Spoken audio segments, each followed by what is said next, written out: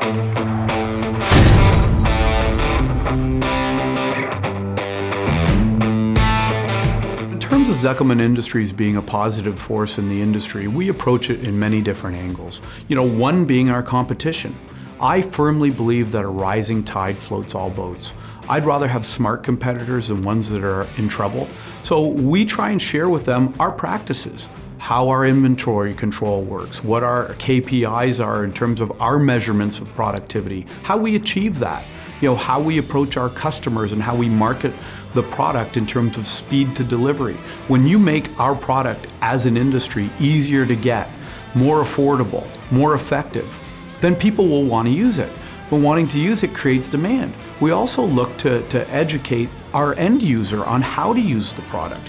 Whether we take that on ourselves, and we've put big dollars into that initiative, into how to design with our product, how to join and fabricate our product.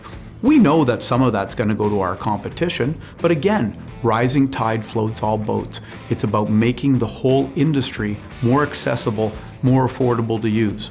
There's other areas where we try and shore up the industry and fight for our rights.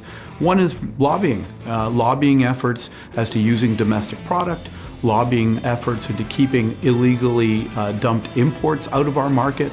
We're watching this all the time. We're looking for the quality of that product, which is another aspect of what we do. We're increasingly going to engineering firms and standards firms and looking to educate them on our product, up the standards of our product. So there's multiple initiatives that we go after really to make this industry better.